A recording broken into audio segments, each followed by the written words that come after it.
పాకిస్తాన్ ఉగ్రవాద దేశం. ఇది ప్రపంచం మొత్తం తెలిసినటువంటి విషయం అయినప్పటికీ తాజాగా అమెరికా ఈ విషయాన్ని ఘంటాపదంగా చెబుతుంది. అది ఆశ్చర్యంగా కనిపిస్తోంది.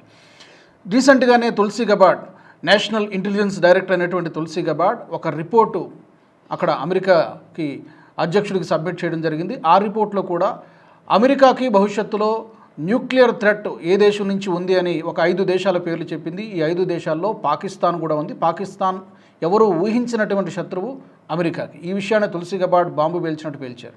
జస్ట్ 2-3 రోజుల తర్వాత ఇప్పుడు ఇంకొక రిపోర్ట్ వచ్చింది. ఆ రిపోర్ట్ సారాంశం ఏంటంటే యుఎస్ కాంగ్రెషనల్ రీసెర్చ్ సర్వీస్ అంటారు, సిఆర్ఎస్ రిపోర్ట్ అది. ఈ రిపోర్టు ప్రకారం పాకిస్తాన్ ఇప్పటికీ కూడా ఉగ్రవాదాన్ని ఎగదోస్తోంది, టెర్రరిస్టులు తయారు చేస్తోంది, టెర్రర్ హబ్గా ఉంది అని చెప్పి ఈ రిపోర్ట్లో ఒక ఇంపార్టెంట్ పాయింట్ చెప్పారు. లష్కరే తోయిబా, హకానీ నెట్వర్క్ అని, తాలిబన్లు ఇలాంటి చాలా సంస్థలు అక్కడ పదుల సంఖ్యలో చాలా యాక్టివ్గా పనిచేస్తున్నాయి. ఐక్యరాజ్య సమితి చేత బ్యాన్ చేయబడినటువంటి సంస్థలు కూడా యాక్టివ్గానే పనిచేస్తున్నాయని చెప్పి ఆ రిపోర్ట్లో ఉంది. తర్వాత ఇంకో విషయాన్ని కూడా, న్యూక్లియర్ వెపన్స్ కలిగి ఉంది పాకిస్తాన్. ఈ న్యూక్లియర్ వెపన్స్ అనేది ఆసియా ఖండానికి మాత్రమే కాదు, అమెరికాకి మాత్రమే కాదు, ఎంటైర్ వరల్డ్కి చాలా పెద్ద ముప్పు పొంచి ఉంది పాకిస్తాన్ నుంచి అని చెప్పి అమెరికా చెప్తోంది. ఇంకొక పాయింట్ కూడా ఉంది. అదేంటంటే ఉగ్రవాదం కారణంగా కేవలం 2025 సంవత్సరంలోనే సుమారు 3400 మంది పాకిస్తాన్లో చనిపోయారు అని చెప్పారు.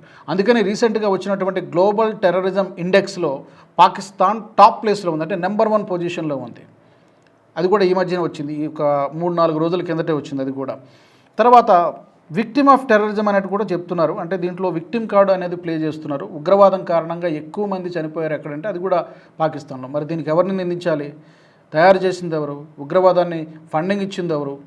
వాళ్ళే ఇస్తున్నారు, వేల సంఖ్యలో తయారు చేస్తున్నారు. న్యాచురల్గా ఇంపాక్ట్ పాకిస్తాన్ కంట్రీపై పడుతుంది, సామాన్య ప్రజలు కూడా చచ్చిపోతారు. తర్వాత ఇండియా పాకిస్తాన్ వార్ జరిగేటువంటి అవకాశం కూడా ఉంది. ఎందుకంటే 2 న్యూక్లియర్ పవర్స్ కొట్టుకుంటే పాకిస్తాన్ కూడా న్యూక్లియర్ పవర్ ఉన్నటువంటి కంట్రీ, భారత్ కూడా న్యూక్లియర్ పవర్ ఉన్నటువంటి కంట్రీ. కాబట్టి ఈ 2 దేశాల మధ్య పర్టికులర్గా పహల్గామ్ దాడి తర్వాత, ఆపరేషన్ సింధూర్ తర్వాత మరొకసారి నివురుగప్పిన నిప్పులాగా రాజుకుంటోంది. ఇండియా పాకిస్తాన్ మధ్య వార్ జరిగినా కూడా ఆశ్చర్యపోవాల్సినటువంటి అవసరం లేదని చెప్పి ఈ కాంగ్రెషనల్ రిపోర్ట్లో మరొక వార్త కూడా చెప్పడం జరిగింది. చెప్పినటువంటి మాటలన్నీ కూడా వాస్తవమే. కానీ అమెరికా వెన్నుదన్నుగా నిలిచినటువంటి ఇన్ని సంవత్సరాలు వెన్నుదన్నుగా నిలిచింది పాకిస్తాన్కి. ఇప్పుడు సడన్గా అమెరికా టోన్లో ఎందుకు మార్పు వస్తుంది? ఎలా అర్థం చేసుకోవాలి? తప్పకుండా మీ అభిప్రాయాన్ని ఈ అంశంపైన కామెంట్స్లో పెట్టండి.